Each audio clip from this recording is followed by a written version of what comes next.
If you turn your projector on its side, you get a lot more vertical space. While you can buy projector mounts for doing this, we found that they were very expensive and really weren't that stable. So we're going to show you a simple way to make one very inexpensively with some leftover wood scraps. First, get a few pieces of 2x8 or 2x10. You want one to be about 18 inches in length and the other one about 14 inches in length. Then use a little wood glue and a few screws and attach them to make an L bracket.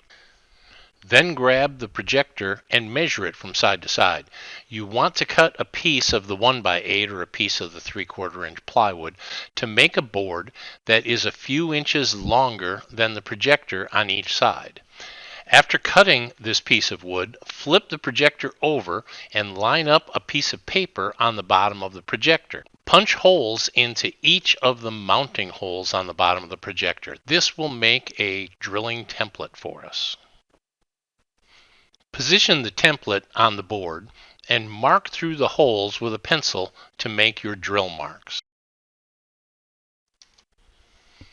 Drill the holes with a 3/16 bit. To make sure that the heads don't interfere with our adjustment, this size bolt works great as we can countersink the holes slightly with a countersink bit or just use a slightly larger drill bit. Then when you tighten them into the threaded mount, the heads will drop below the surface of the wood. Tighten them with a screwdriver, being careful not to over tighten them. The bolts that fit the Epson projector are metric machine bolts called M470s. 20 millimeters long works great. The M470 is the size and the thread, and the 20 millimeters is about 3/4 of an inch. You should be able to find these at a good hardware store or online, or we have them if you need us to send you some. Next, you have to determine where you're going to mount the L bracket. It can be mounted either above or below the crossbar of your lane, depending on how much ceiling height you may have, and any other obstructions that could be in the way of the projector beam. You can mount it on either side of the lane. You can even put it in the middle, but it's probably best if it's a little closer to one side and orient it so the bottom of the projector is pointing to the closest wall. So if you're mounting on the left side, the bottom of the projector points to the left. If you're mounting on the right side, the bottom of the projector points to the right. So then you're going to have to figure out how you're going to put that on there in order to have your beam going in the right direction. It'll just take you a few minutes to figure out, but it's pretty simple. Then you can either mount the bracket or you can attach the projector to the bracket. It's up to you, whichever you do first. Here I'm going to attach the projector first.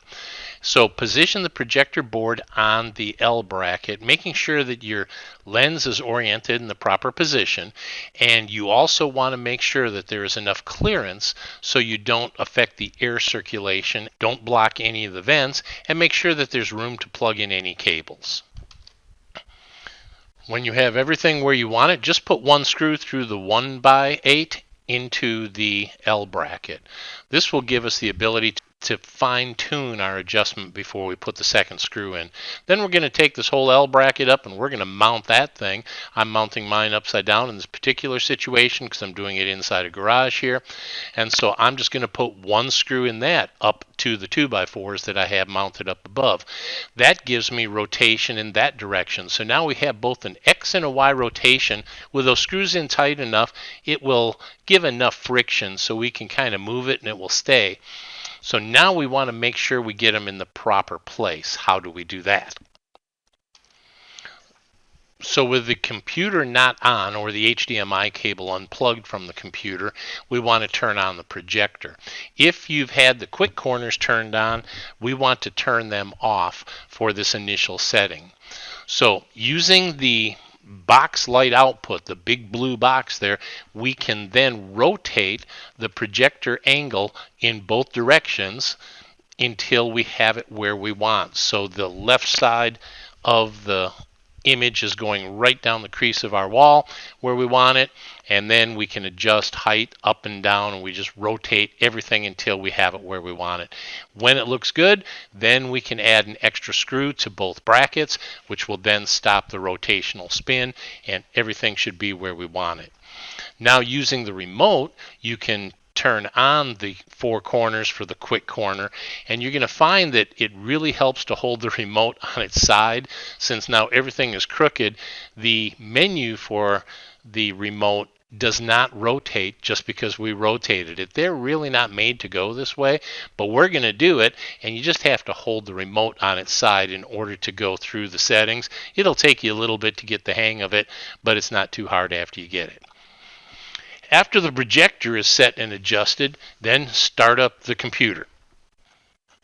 After the app starts, you want to close the app. If you're using Linux, you're going to see a left and a right orange arrow. Click one of those and see if you get the right one. If not, click the other one, and that should orient it. If you're dealing with a Windows unit, then you simply right-click on the desktop, choose Display Settings, then look for Orientation, and then choose the setting that works in your situation. There will be a option to set it to portrait or portrait flipped. So depending on whether or not you're on the left or the right side, you may have to do portrait or portrait flipped. And then also there's a chance everything's going to end up upside down. Well, you can cure that with the projector. So you change it to ceiling mount, and an easy way to do that is just hold the AV mute button and for 5 seconds, and when you let go, it will shift everything around. Instructions are also at axcitement.com/help if you want to see written version. Now you can start up the Axcitement app again, set your backgrounds, and enjoy the new look. Reach out if you have any questions.